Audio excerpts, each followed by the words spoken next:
Assalamualaikum warahmatullahi wabarakatuh. Pada kesempatan hari ini saya Unamina dengan NIM L1A11856 akan mempresentasikan tentang sistem silvikultur tebang pilih tanam jalur atau TPTJ.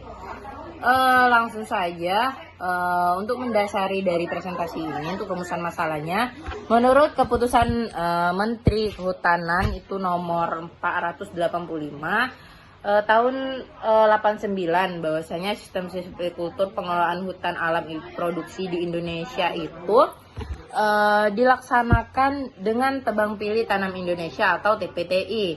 Namun dari evaluasi pelaksanaannya, TPTI dikemukakan dalam 2 poin, yakni yang pertama, dari hasil kegiatannya belum terlihat secara jelas di lapangan sehingga dapat menimbulkan anggapan bahwa areal bekas tambangnya tidak ada kegiatan. Nah, bahwasanya dimaksud di sini setelah melaksanakan kegiatan tetapi tidak ada ataupun belum terlihat jelas bahwasanya ada kegiatan atau pelaksanaan dari TPTI tersebut. Nah, lalu untuk yang poin keduanya, secara teknis menemui beberapa kesulitan dalam melakukan kegiatan berupa pemeriksaan, pembinaan, dan juga pengawasannya. Nah, lalu dirujuklah kembali keputusan Menteri Kehutanan nomor 435 tahun 97 tentang tebang pilih tanam jalur atau TPTJ. Nah, jenis yang ditanami tanaman yang berupa tanaman komersil dan juga untuk tanaman setempat itu berumur sedang ataupun dengan panjang, terutama dari jenis-jenis Diptocarpaceae. Oke, selanjutnya adapun tujuan dari TPTJ ini, tebang pilih tanam jalur, yakni merujuk juga dari sistem silvikultur TPTI, bahwasanya TPTJ bertujuan agar suatu kegiatan pengelolaan hutan dapat dilaksanakan secara lebih intensif, tentunya dengan melaksanakan tindakan-tindakan silvikultur melalui jalur, sehingga pembinaan dan pengawasan hutannya lebih terjamin. Tentunya tiada tujuan yang tidak menginginkan hasil yang terbaik. Oke, selanjutnya ini ada tentang tabel kegiatan tebang pilih tanam jalur, sistem silvikultur tebang pilih tanam jalur. Dalam tabel kegiatan ini ada beberapa tahapan kegiatan, yakni ada 8 ya. 8 tahapan kegiatan. Yang pertama ada rancangan penataan areal kerja, yakni dilaksanakan T-2 ataupun 2 tahun sebelum pemanenan. Lalu untuk pembukaan wilayah hutan sendiri itu dilakukan T-1, yakni pada tahun sebelum penanaman tentunya. Lalu pengadaan bibit itu T-1 juga, untuk penebangan pohon yang berdiameter 40 cm dan membuat jalur bebas naungan. Nah, untuk tahapan kegiatan ini T+0 dilaksanakannya. Untuk penyiapan jalur bersih selanjutnya, tahapan kegiatan ini dilaksanakan pada waktu T+0 juga, dan waktu penanaman dilakukan T+0, di mana waktu yang telah ditentukan. Sedangkan untuk pemeliharaan tanaman itu dapat dilakukan setahun setelah penanaman sampai dengan pemanenan. Sedangkan untuk kegiatan perlindungan tanaman tentunya dilaksanakan setiap tahun sampai dengan masa panen. Oke, selanjutnya pengetahuan mengenai TPTJ. Nah, di sini ada beberapa istilah-istilah yang ada di dalam TPTJ ya. Yang pertama di sini ada yang namanya jalur bersih.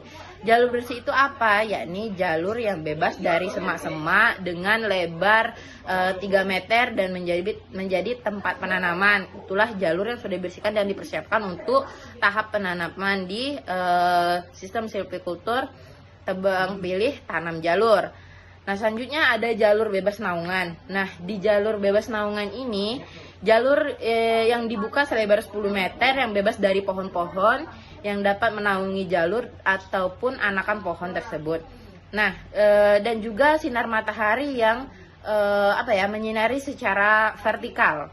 Seperti itu. Nah, jadi jalur bebas naungan ini sangat dibutuhkan karena disinilah adanya di dalam jalur bebas naungan inilah adanya jalur bersih tadi. Nah, selanjutnya ada jalur tanam. Nah, jalur tanam ini yakni jalur yang sudah dibersihkan dan juga jalur yang sudah dikategorikan bebas dari naungan. Itulah yang disebut dengan jalur tanam. Selanjutnya ada jalur antara, di mana jalur antara itu yakni jalur di antara dua jalur tanaman. Nah, di dalam jalur tanaman itu ada dua jalur. Nah, jalur di antara itulah yang dinamakan dengan jalur antara, yakni dua jalur di antara jalur tanaman. Selanjutnya pemeliharaan. Nah, adapun kegiatan yang dilaksanakan dalam pemeliharaan tanaman itu tanaman muda ya, biasanya pemeliharaan tanaman muda dengan membebaskan tanaman pokok dari tumbuhan pengganggu dengan cara melakukan pembabatan ataupun pencabutan ataupun rerumputan tanaman pengganggu lainnya di sekitar tanaman. Nah, selanjutnya ada pembebasan vertikal. Bagaimana pembebasan vertikal itu? Kalau untuk pembebasan vertikal ini, ya ini suatu kegiatan pemeliharaan tentunya untuk memberikan sinar secara langsung. Tadi kan ada dibahas tentang di jalur bebas naungan bahwasanya matahari itu menyinari secara vertikal. Nah, di pembebasan vertikal inilah memberikan sinar langsung dan ruang tumbuh yang dibutuhkan tanaman dengan cara mematikan pohon penyaing dan juga yang menaunginya atau mendesak tajuk tanaman pokok tersebut. Selanjutnya yakni peracunan. Nah, kegiatan peracunan ini bertujuan untuk mematikan pohon dengan cara melukai sekeliling batang sampai kayunya itu kemudian dikucuri oleh arborisida. Itulah yang disebut dengan peracunan. Selanjutnya yakni penjabaran dari kegiatan TPTJ ya, tebang pilih tanam jalur. Nah, untuk penjabaran dari kegiatan TPTJ ini pertama yakni tentunya rancangan PK ataupun risalah hutan ini bertujuan pembukaan areal kerja ya. Pembukaan areal kerja ini bertujuan untuk mengatur perencanaan, pelaksanaan, pemantauan dan juga pengawasan kegiatan dari pengusahaan hutan pada blok areal kerja tahunan. Nah, untuk rancangan PK ini juga kegiatannya berupa dikerjakan secara pembuatan blok. Nah, sama saja dengan TPTI juga pembuatan blok kerja tahunan. Nah, itu dilaksanakan 2 tahun sebelum penanaman dengan kegiatan yang pertama pembuatan blok dan peta tadi, lalu ada yang namanya risalah hutan. Nah, di dalam pembukaan blok dan peta ini, pembuatan blok dan peta ini dengan memperhatikan beberapa pertimbangan. Yakni yang pertama adanya blok ataupun peta dibuat dengan menjadi blok kerja tahunan ataupun peta-peta kerja ataupun anak peta. Nah, blok kerja yang ditanami dalam waktu 1 tahun dan luasannya kurang lebih sama. Nah, itu ditentukan dengan dasar pertimbangan daur ataupun rotasi tebangan dan kondisi. Oke, untuk peta kerja sendiri ada bagian blok kerja tahunan yang harus disesuaikan dengan topografi dan juga lahannya. Nah, sekitar 25 sampai 100 hektar. Oke, selanjutnya untuk risalah umum sendiri yakni kegiatan yang meliputi inventarisasi keadaan lapangan. Baik inventarisasi keadaan lapangan ini melaksanakan berupa survei dan juga memasang titik kontrol ataupun titik lapangan dan juga titik koordinatnya, yaitu lebih ke peta topografinya. Nah, lalu untuk inventarisasi vegetasi, kegiatan ini dilakukan terhadap pohon-pohon komersial, yaitu yang berdiameter 40 cm up dan permudaannya.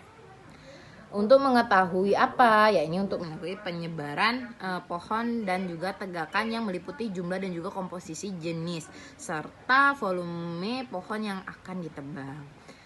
Nah, untuk yang poin kedua dari penjabaran kegiatan TPTJ ini, yakni pembukaan wilayah hutan atau PWH.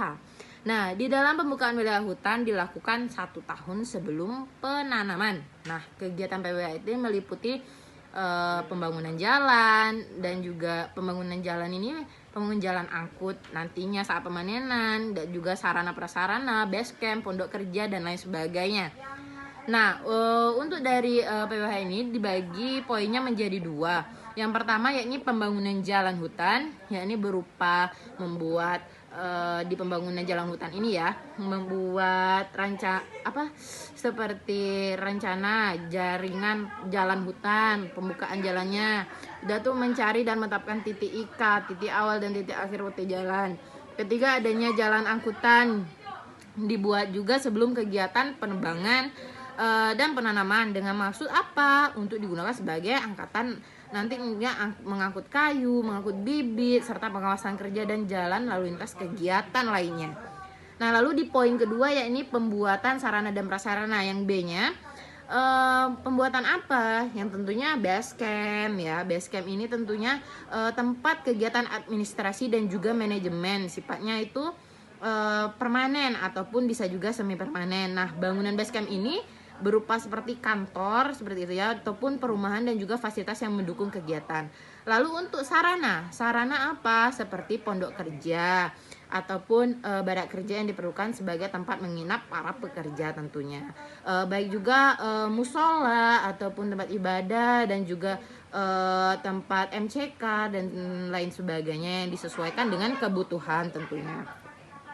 Oke, selanjutnya kegiatan dalam TPTJ ini yang ketiga adanya pengadaan bibit. Nah, di dalam pengadaan bibit ini kegiatannya meliputi kegiatan pengadaan bibit yang dilaksanakan 1 tahun sebelum penanaman. Lalu untuk sumber benih ataupun bibit yang berasal dari biji, anakan alamnya ataupun cabutan dan juga stek pucuk. Lalu untuk cara pembibitan dengan biji bagaimana? Itu tentunya disiapkan. Lalu adanya anakan alam ataupun cabutan stek pucuk mempedomi ketentuan yang berlaku tentunya. Oke, selanjutnya untuk penebangan. Penebangan sendiri itu memiliki beberapa poin. Yang pertama ada penebangan pohon yang tentunya berdiameter sudah diatur tadi 40 cm up dengan pembuatan jalur bebas naungan yang dilakukan pada tahun yang sama dengan penanaman. Lalu untuk yang poin yang B, kegiatan penebangan pohon dilakukan pada seluruh blok ataupun petak kerja yang akan dibuat jalur tanamnya. Lalu pohon yang ditebang semuanya berjenis diameter 40 cm up, dan hasil tebangannya itu dirapikan ataupun ditumpuk nantinya pada tempat yang sudah ditentukan atau juga dikeluarkan dari lokasi untuk dimanfaatkan tentunya. Lalu arah penebangan sesuai dengan arah pembuatan jalur tanam. Selanjutnya yakni kegiatan dari TPTJ yang kelima adanya penyiapan lahan. Nah, di dalam penyiapan lahan ini yang pertama yakni pembuatan jalur tanam, di mana membuat jalur tanam tadi selebar 10 meter yang merupakan jalur bebas naungan dan juga berarah ke utara ataupun selatan, arahnya utara selatan ya. Nah, pohon-pohon yang ditebang adalah pohon yang dapat menaungi jalur tanam dan juga anakan pohon tersebut terbebas dari naungan tentunya sehingga mudah terkena sinar matahari secara vertikal. Lalu yang B, pembersihan jalur tanam. Nah, pembersihan jalur tanam ini pada jarak 1,5 meter itu antara kiri dan kanan sumbu jalur tanam dilakukan pembersihan semak belukar dengan cara pangkas. Oke. Lalu untuk pembuatan dan pemasangan ajir. Nah, pemasangan ajir ini biasanya disiapkan ataupun dipasang pada larikan tanaman dengan jarak 5 meter. Nah, jadi jarak antar tanaman itu 5 meter. Nah, apabila dalam jalur tanaman dengan jarak 5 meter dan sumbu jalur tanaman ditentukan anakan tanaman, maka nantinya tanaman tersebut akan dipertahankan sebagai tanaman yang dipilih dan jarak antara ajir tanaman disesuaikan. Lalu ada yang dia ini pembuatan lubang tanam. Nah, pada pembuatan lubang tanam ini dalam sistem silvicultur tebang pilih tanam jalur dengan berukuran 30 cm kali 30 cm kali 30 cm. Nah, kemudian ditimbun dengan tanah olahan atau topsoil setinggi setengah kali dalam lubangnya. Nah, lubang tanam ini dibuat sekitar seminggu sebelum penanaman. Oke, selanjutnya yakni masuklah kegiatan penanaman. Nah, di dalam kegiatan penanaman ini dilakukan sesegera mungkin setelah pembuatan jalur tanam dan juga pembersihan jalur tanam. Nah, penanaman ini dilaksanakan pada musim hujan biasanya yakni antara Oktober sampai dengan Maret. Untuk jarak tanamnya dalam larikan tanaman itu selebar 5 meter. Pada sisi ajir tanaman ditanam bibit sebanyak 3 batang dengan jarak itu antara bibit 30 cm. Nah, apabila ada anakan yang dipertahankan, maka penanaman dilaksanakan pada jarak 5 meternya dari anakan tersebut, namun harus masih berada pada jalur yang bersih. Nah, sedangkan untuk ajir sendiri tetap dipasang lagi setelah ada penanaman. Seperti itu untuk kegiatan penanamannya. Selanjutnya untuk pemeliharaan tanaman. Nah, di dalam kegiatan pemeliharaan tanaman tentunya bukan hanya di sistem silvicultur tebang pilih tanam jalur saja. Pemeliharaan tanaman muda adalah merupakan kegiatan paling awal ataupun perawatan tanaman dengan cara menyiapkan ataupun membuat kondisi tempat itu lebih baik agar tanaman mudah mampu tumbuh secara optimal. Nah, dalam kegiatan pemeliharaan ini ada beberapa poin-poin penting. Yang pertama adanya penyiangan dan penyulaman.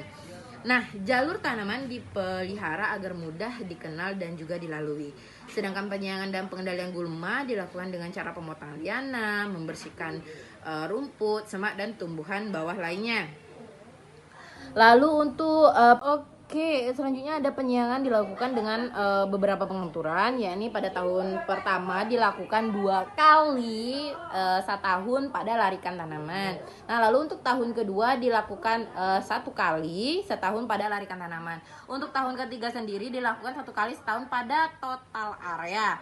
Nah, yang poin kedua yakni pembebasan vertikal. Pembebasan vertikal tadi sudah dibahas juga. Lalu dilaksanakan bersama dengan penyiangan bila tanaman pokok ternaungi ataupun tersaingi tajuknya oleh tumbuhan lain setelah berumur 3 tahun. Nah, bertujuan untuk apa? Tentunya bertujuan agar naungnya tidak terlalu gelap dengan cara peracunan tadi. Oke, selanjutnya ada penyulaman. Nah, di dalam penyulaman ini pertama dilakukan setelah berumur lebih dari 1 bulan dan penyulaman kedua saat tanaman berumur 1 tahun. Nah, pada waktu pemeriksaan tanaman itu dilakukan secara sensus, mengecek nih apakah tanamannya mati atau tidak. Kalau misalnya mati, itulah baru dilaksanakan penyulaman ataupun dia terserang oleh hama dan penyakit ataupun ada tanda menyolok yang membuat dia terkena serangan hama dan penyakit. Lalu bibit sulaman dipilih dari kelas ukuran tertinggi dari tanaman yang tumbuh di lapangan.